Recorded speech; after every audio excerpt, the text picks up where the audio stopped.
All right, guys, back with episode 54 of the HYPEWORKS podcast. Myself, Alex, Jake, and we have on the show today AJ from Vietnam, our neighbor here in Thailand. So nice to have you on the pod.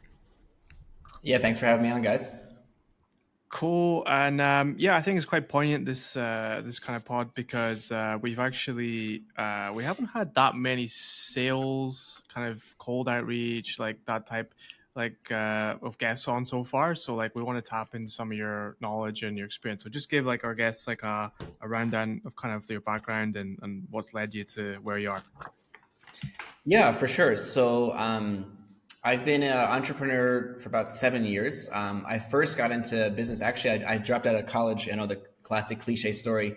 Dropped out of college to try to start a business when I was 19, and that was in not even the online space. It was in the real world, so to speak, doing a construction business. And through the construction business, we did like door-to-door sales. So I had grown that for a couple of years. And by the time I was 23, I had a team of like 20, salespeople working for me, which was a really cool experience. Although door-to-door sales is like absolutely brutal and, definitely like a good thing to do, but I wouldn't recommend it other than like trying it just to learn you learn to face a lot of rejection, right? So it was really a great way to learn sales skills very fast and, be rejected thousands of times and made everything else kind of like look a lot easier in business after that. But I'd grown the construction business for a couple of years, and then I wanted to get into online to, travel like you guys as well. And I started a marketing agency when I was 23 doing paid media like Google and Facebook ads, so not cold outreach. And we were doing the pay-per-lead model. So what we would do is we would basically build one funnel and generate a lot of leads from it and then divvy those leads out to different brands. So we're kind of like a lead aggregator, and we would just charge clients per lead. So we would spend our own money on ads and maybe generate a lead for like home services for like $20 and sell it for like $60. And that was a really cool business as well. But to grow that business, we used purely cold outreach because that was kind of what I did in the construction world was like door to door, but doing it online, cold outreach is like taking that same skill, but doing it by, sending someone a cold email or a LinkedIn DM or a cold call. And as I was building up that agency, I had a lot of other agency owners just from like communities and masterminds I was in asking me like, how are you guys getting like all of your marketing clients? And I saw that there was actually more interest and demand for like the cold outreach thing because it's not so popular in the marketing world, I guess, or just not so like utilized. Like everyone knows about like ads and social media, but very few people kind of came from like a sales background like I did. So along the way, I started helping other agency owners with how they can get more clients because a lot of agencies, maybe as you guys might know, don't really like do their own marketing and don't really have like a stable pipeline for themselves. So long story short, I found that there was a lot of demand for that. So I started Revenue Boost where we, at first we were just coaching other agencies on how to do cold outreach and set it up themselves. And then a year and a half ago, we transitioned to doing done for you model. So now basically, companies just hire us to generate leads and book them sales calls, primarily B2B companies. So we work with a lot of SaaS tech companies as well as a lot of agencies and like consulting professional services as well. But it's been a pretty fun and exciting journey, especially running it remotely and abroad too makes it more challenging. We have people on like pretty much every continent, except Australia. But that's always, as you guys know, that's always, adds another layer of complexity to it. Yeah. Cool. Okay. Yeah. So you run like done for you now. Is that like retainer? Yeah, so companies just hire us on a retainer. We still do a little bit of the consulting model, but I shifted away from that because I just found there was a lot more people that actually wanted just done for them because they didn't have the time. And then also we didn't really have recurring revenue with the old model, which it's a lot harder to scale if you don't have like some recurring revenue built into your business. So now companies just hire us for a monthly fee and we just run their outreach for them, or some will just hire us to like teach it to a salesperson or to the founder if they're smaller. I've worked with a few cold outbound agencies, varied experiences, it has to be said. Yeah. Sometimes it's the product, right?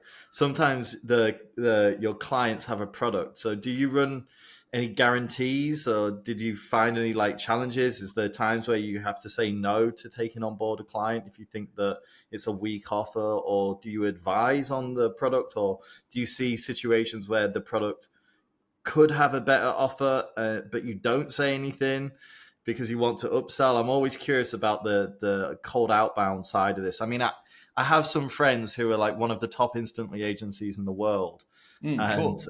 I hear all of their side to it. In fact, I worked with them once upon a time as well. Like they were actually my cold outbound agency, so it was interesting to see both sides of it. Both me being on the customer, but also when I went to stay with them, I heard all their daily frustrations as well.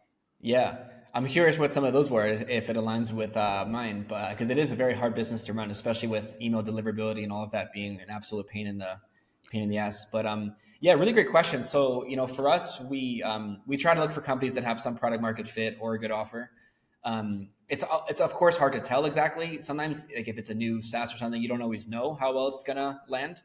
Um, so we'll usually just do like a short trial period. But yeah, if we have a feeling that someone's offer is weak or they don't really have product market fit, like let's say that someone's selling like custom software development services and they don't have a niche and they don't really have like a problem they're solving. At this point, we just wouldn't take them on because we've taken on enough of those to know that it like makes our job 20 times harder, because then we're not really just doing cold email, we're really doing like go to market consulting and like offer building, right? Because yeah, to your question, we would help them with that, because at the end of the day, if the offer is weak or if the client doesn't really know who their best ideal client is, um, all of the lead gen is like just 10 times more work and you get that lower response rate, right? So it is in our best interest to help them with their offer rate positioning, or maybe help them come up with some lead magnets or kind of work through that. And then we're doing a lot more like basically free consulting work at that point. So we'll always help our clients with it, but we do try to take on clients that are like, hey, we know that this thing works. We know we're already selling it like this other way. And now we just want you guys to pour some more fuel on the fire and do it with cold emails. That's kind of like the best case scenario. And are you charging based on how many emails you send a month, like 10K, 20K? Yeah, so most clients will send 40, 50K a month, and then we do have some higher plans, but that's the best way. Like we don't charge it based on like campaigns or whatever. It's just based on how many emails we're sending, because that's really where most of the cost is, on like the inboxes and the list and all of that. Interesting. Okay, cool. Alex, I've got a few more questions lined up here, but do you want to say anything before I start going off? Yeah, I'll just deep dive a little bit into the cold email side. We have talked about instantly there, and maybe just give people like an overview right now of like what the best tools are in this space. Like, is instantly like the gold standard? Because I use instantly in my agency, but just kind of give people like an idea of what people are using right now. Yeah, awesome. So we use a variety of tools. Just being an agency, we have clients in different niches, and sometimes there's different tools or databases that are better for certain niches. But for 99% of people, I would just use Instantly for everything. We've been using them pretty much since they launched on AppSumo, and we're also one of the like recommended agencies on their websites. But I would say that's the best tool for someone getting started with cold email, because it'll do everything. Like you can set up your inboxes there, you can warm up your emails, you can send campaigns, and you can even build lead lists in there. Now, for us, we'll still go to Apollo and then also a tool called clay.com to build lists, Yeah. partly because of some really advanced things we can do with it. But I think just for someone getting started, the easiest thing you could do is just do it in one platform.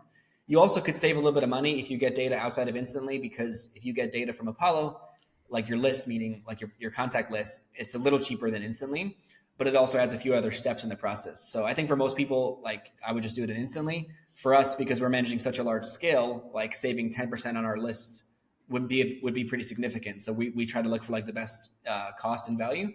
But yeah, for anyone just getting started, I always just say just do everything in Instantly. You can pretty much like set up everything in half a day. Okay. Do you look for data in different sources, like Full Enrich and Apollo, et cetera, because you require so much data? Yeah, so we always start with Apollo because they're the biggest database next to LinkedIn. So we always just start where we can find the most people. And then past that point, we might go to other places like maybe Google Maps if we're looking for local businesses, or see if there's something on LinkedIn that Apollo couldn't find. But yeah, usually like Apollo's where we'd start, just because they have the largest contact database. Okay, cool.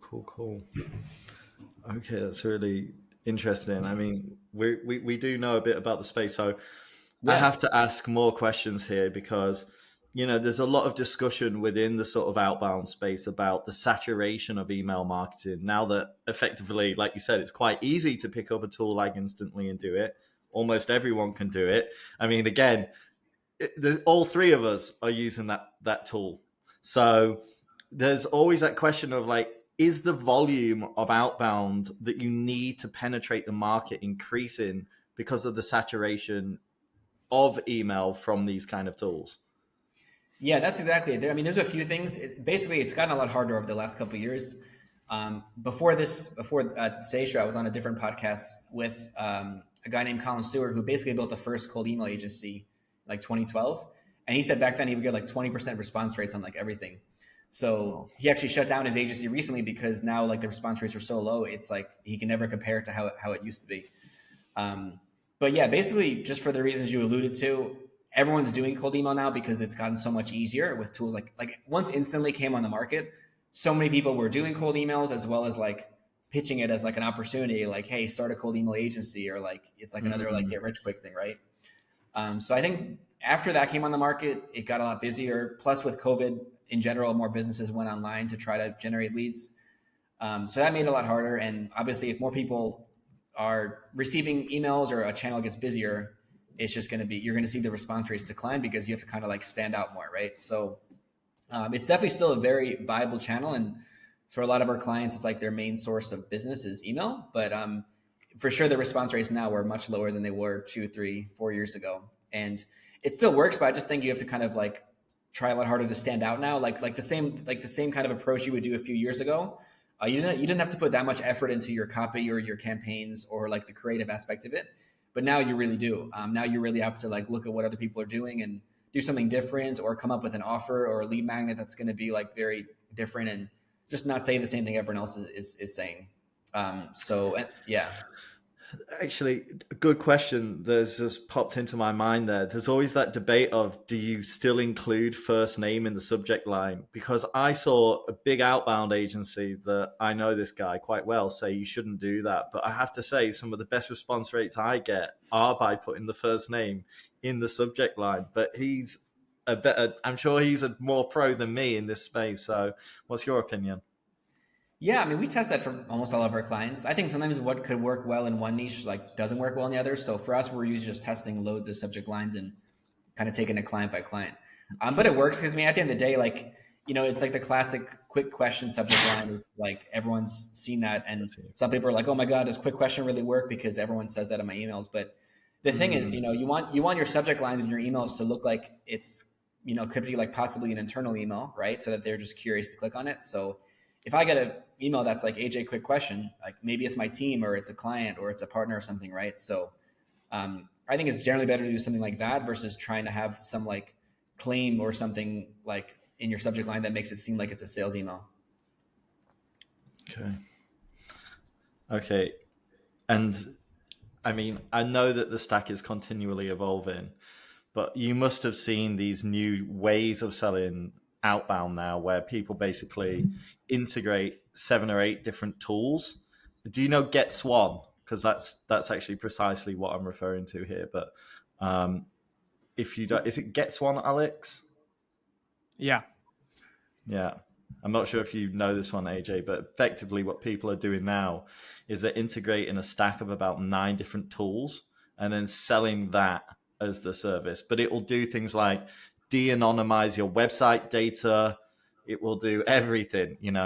I've actually built some integrated stack as well. Like I actually sell, um, I guess, an integrated platform as a service, Yeah, I sales think I think outreach. I think So it's also when you think about Instantly, just to quickly touch on that again, like they recently added the AI chat, right? So before you would log in and you would see your campaign, and now you log in and you see the AI chat, right? On the Mm. on the first screen. So they're obviously moving to the agentic direction. But what Jake was saying there, like Get Swan is literally agentic from the start. So it's built like with agents in mind from the beginning.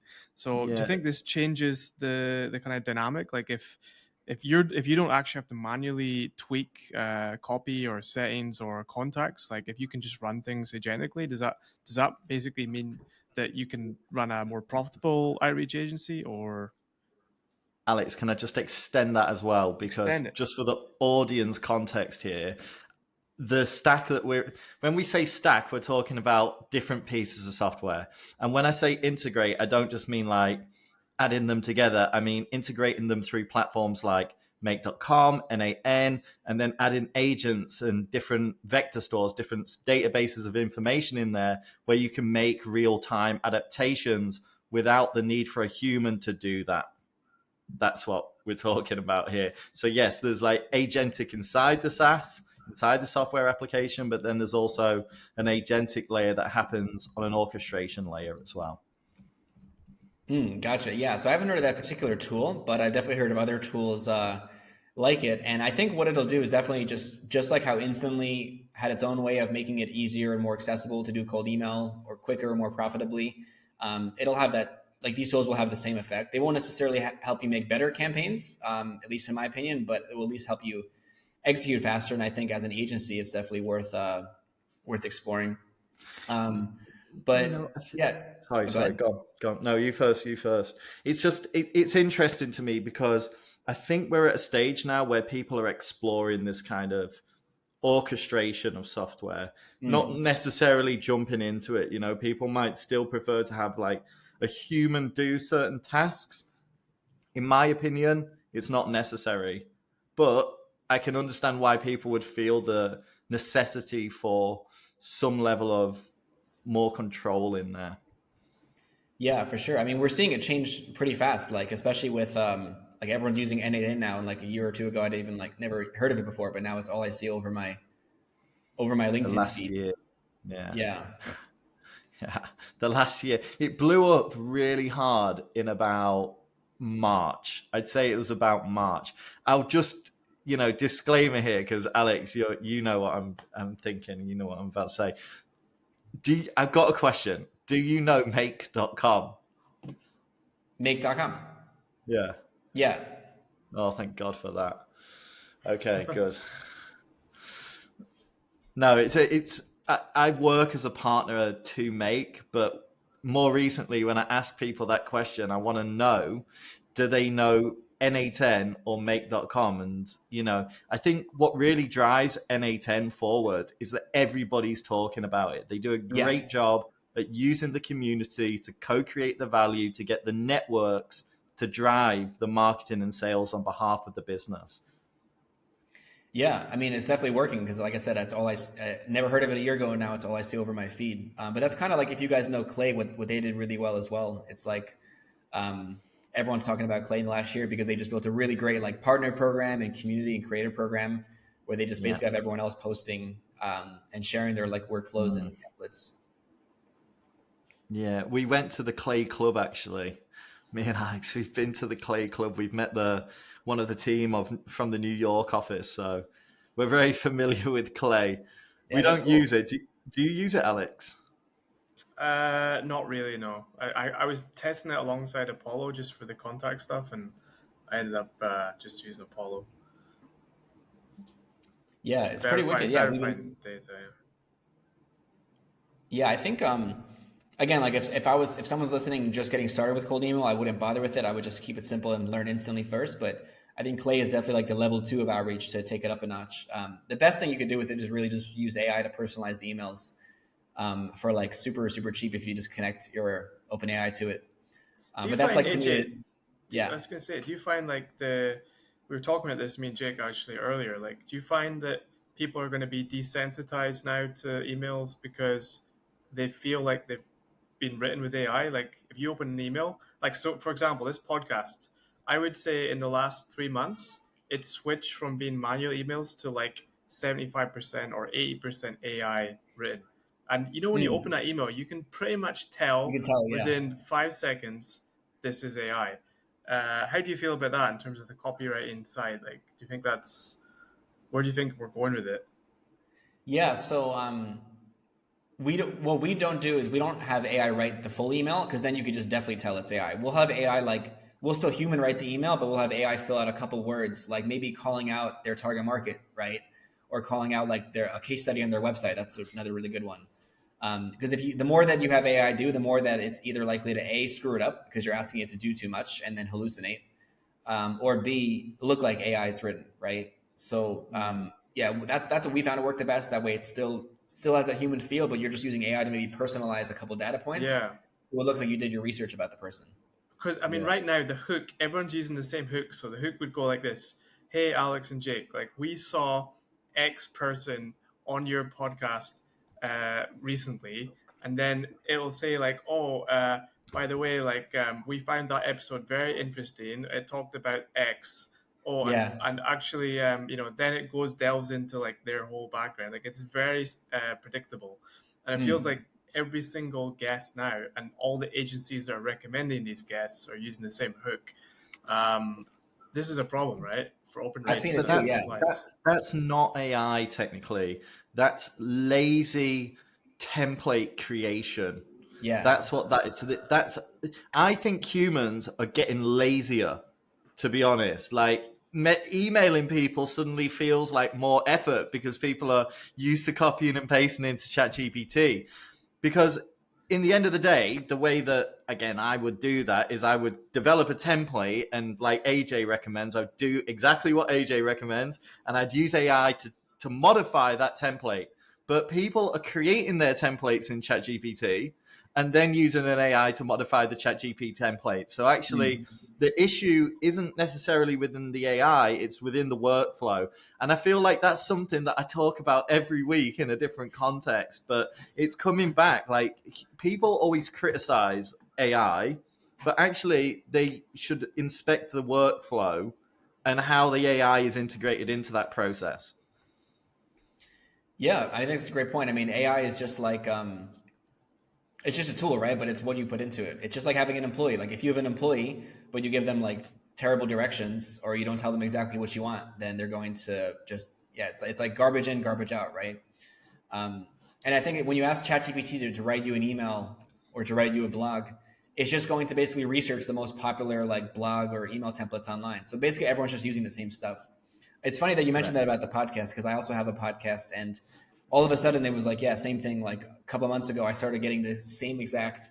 It's almost like maybe someone was selling a course on it or something, right? Like the same template was coming for all my incoming pitches. Everyone's asking ChatGPT. That's Yeah, the Are thing. exactly. And you ChatGPT is are churning you out the same stuff. I'm guessing most of your business is this cold outreach, right? It's like your entire business. Are you concerned about this? Like, do you think this threatens the whole space, like this slop or the inbox overload or that kind of thing? Or I don't know if it threatens the space. I think cold email is just so big; it's just always going to be like a reliable channel, right? It's kind of like when Facebook ads went through that problem with what was it, iOS 14, where basically everyone was freaking out, and it was a lot harder to be profitable 5, 6 years ago.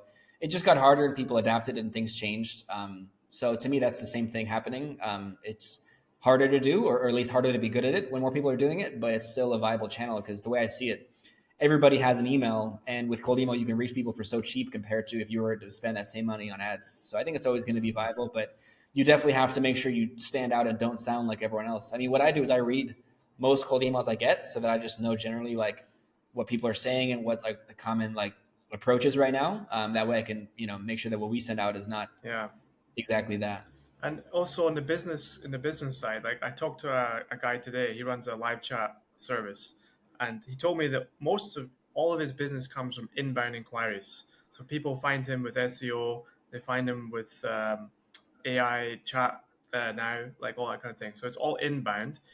If someone says to you like, why should I do like cold outreach? Why should I do outbound? Like I want to get customers come to me. Like what's your main sort of business case? Like how would you sell it? Like today. Yeah, so I mean, usually I'm not like so for my business we also do inbound as well. I usually just will say that it's never like one channel is the best. Like you should really ultimately be doing all of them, but all of them sort of serve a different purpose, right? So Mm. inbound is definitely the best to capitalize on because people that come to you are going to be the closest to closing a deal because they already have that intent, right? But out of everyone in your market, right? Let's say there's 100,000 people in your target market, only a very small percentage of people are going to be looking for what you're selling right now and going out shopping for it, right? Um, and if they're coming out and they're searching your company, they're also searching competitors. So they're usually also talking to like 3 to 5 other companies. So with outbound, you can tap into all of the market that's not necessarily shopping now, right? So you just have a lot more people that you just otherwise would never have sold if you just waited for them. Um, Along with the fact that you could catch someone before they're going through that process of like comparing 5 different companies, right? So you could basically, like, the way I look at it is, if you think about any market, there's the 5 stages. There's people who are unaware, they're problem aware, solution aware, product aware, most aware, right? So inbound catches people who are solution aware, but you can catch people who are problem aware.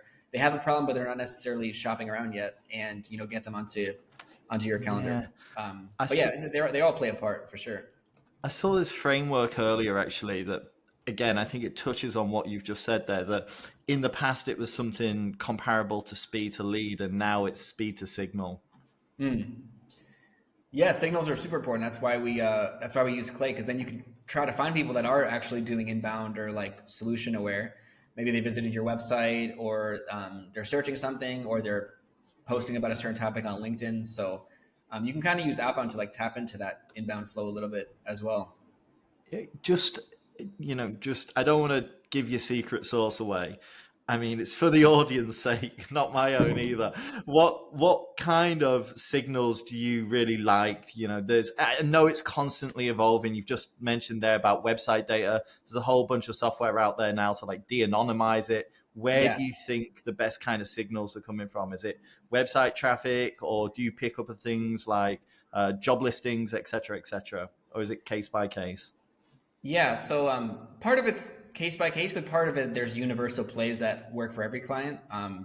So you should always start with whatever's actually warm traffic for your business. So if we're taking on a client to launch cold email for, and they have website traffic, or they have LinkedIn followers, or they have people who engage with their LinkedIn posts, definitely start Mm. there, because those are the people that are the closest to becoming a client, right? They're already in their sphere and they already know their company, right?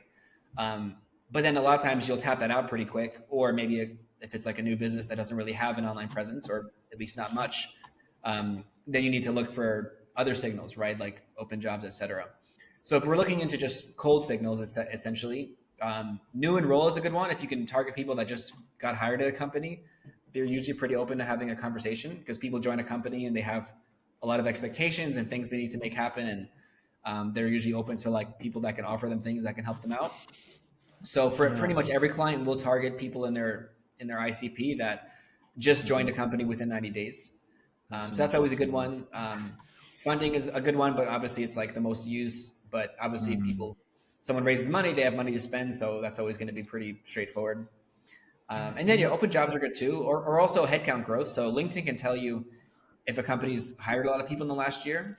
So if a company's grown by like 10%, then that means that they obviously have money, they're investing in growth, and also things are maybe changing, and maybe their old systems aren't really working. So that could also usually be a pretty good play if you're selling software or something. So those are some of the most common ones, but there's like hundreds of possible ones out there. That's really what Clay yeah. is for, to help you figure that out. I think it's really interesting that you commented on that. Usually, when people are early in a job, that they'd be open to a discussion, because I think most people would probably assume like, oh, they're new, they won't want to change anything. But I actually used to have an old boss. Um, Shout out to him, good guy. But I used to have an old boss, and he used to say, in the first 2 3 months of the job, write down everything you can, everything you want to change, everything that you don't like, because in 6 months time you'll effectively be part of the system and you'll stop having so many ideas that Oh, might be interesting. outside of the box. And I think it's so true. Yeah. Yeah. So maybe if you prospect someone who's been in their job 20 years, they're like stuck in their ways, right? They don't really want to change anything, or rock the boat. It's funny because I also have that. Again, I'm in the integration space, and a lot of the time, I guess the general objection that I get is, "Oh, we're just settled into the way in which we do things, so we don't want to." Because what I do is I do total system overhaul. Like I'll map your end to end sales process, and then we'll go, okay, right, we'll integrate that and this and this and that. Oh, This part will cool. have a human in the loop, etc., etc. But a lot of the time, like because I'm selling something that's end to end rather than just point to point, a lot of people are a bit put off by going, "Oh, we're going to automate everything." But Mm. my response to that is, you're going to see the return on investment very quickly. Okay, but Yeah. it's always when people are stuck in their way. Oh, we've got someone that copies and pastes. It's like you don't need to do that anymore. It's like those days are gone. they're over. Yeah. But it's so hard to get people that are stuck in their ways to change their perspective, even when you've got something that they don't just want a little bit, but they really, really need. Yeah, for sure. I mean, it's also harder. The bigger the company is, the harder it is too, right? Then they're even more stuck in their ways and their policies and all of that.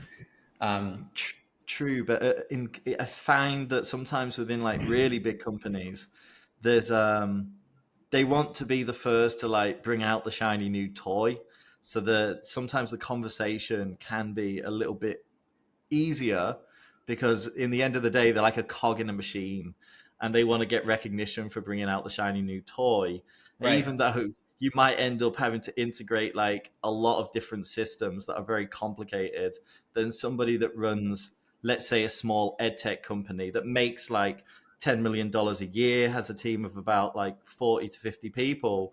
This company would probably see the most benefit, but at the same time they're also 40 to 50 people. They may not have loads of systems, but it gets Mm, very difficult then to have that conversation where it's like, I don't really, we've got a way of doing things, yeah. we use HubSpot, so Yeah. etc. So do you feel like it's maybe getting easier then now with AI, or not? Basically, because now people are kind of in this state of like, oh, I need to be using AI, or I know that the future is changing and I need to automate more. So are you seeing any of that where maybe people are like a little bit less resistant? Well, Or I switched my tactics. So I used to do a lot more outbound email, but recently I've moved away from that and I've gone back into what I started doing, which was more content creation, Mm, because I find that within the space that I work in, the level of education that's needed to understand, like for example, I had a prospect today, super cool project, and they were like, "Oh, we want to focus more on this and focus more not on that." And it's like, well, for starters, number one, you gave me the brief, okay, and number two, this isn't an off-the-shelf solution. So that thing that you want to focus on, we can do that too, And it's like I think that I have to spend more time educating people, because it's not a SaaS, right? A SaaS works within a vertical. So yeah. you can go, we're going to sell, we're going to get you leads, okay? And although you don't touch their systems, you just give them it, you've got your stack. Your stack is specialist for that vertical. Whereas I do like an horizontal integration, right? So it works across different functions. So I can integrate your sales stack into your marketing stack. I can run your financial data. I can calculate your cost per employee within the business to see who takes the most amount of time to respond. I can build you a uni box across all of your different systems so that you don't have to manually log into one. Or I could integrate all of your email inboxes into something like Airtable so that you can monitor everybody in your team. Okay, so it gets harder it's difficult to sell because of the level of customization. But Mm, it's actually it's a new type of technology. So the level of education is more that I constantly put content out there on LinkedIn so that I can educate people, and then say, I have to admit, I've turned recently, Alex, I've turned into one of them, comment here to get that. So it does work though, because it it's like works. an Yeah. inbound at that point, because you go, okay, well, here's a JSON file, there's an instruction manual for how to upload that, and here's a YouTube video of me actually developing that workflow so that you can try it for yourself.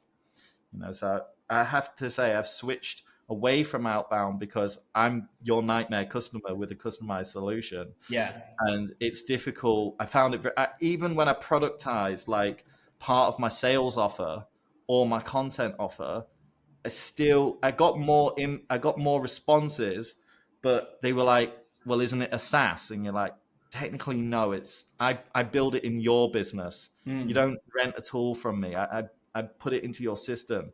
It's nobody wants an invisible dog, right? They want a dog that, they don't want an invisible dog that barks and shits. They want to see the dog. They yeah. buy it for the dog, not for the barking and the shitting. And sometimes, like with integration, it's a hard concept to get through to people without a high level of education. Yeah, I think for what you're doing, definitely inbound makes a lot of sense. It's very specific kind of who you're looking for someone that already has that level of understanding of what they need, or at least a little bit. And then, I mean, you could just do outbound just for like the inbound led outbound. Like at least just set up some campaigns for people that comment on LinkedIn or visit your website. Like that's probably what I would do if I were you. Like maybe not so much the cold stuff.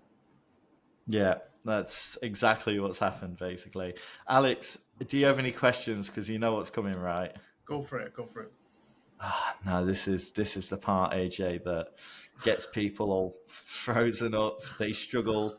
They sit there trying to work it out for a little bit. So brace yourself. But we're on to the final question of the show, and it's really a challenging question. But it's future predictions. It's future predictions.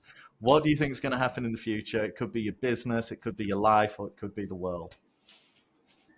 Yeah, that is a very deep question. I think we're gonna have to reschedule for tomorrow so I can take all day to think about that.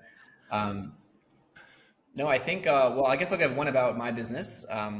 I think I kind of alluded to it before, but I think if you're doing outbound, it's going to continue getting harder with how much easier the tools are making it. And now there's all these AI SDRs and tools like that. So you really have to learn how to, be a little more creative with your campaigns.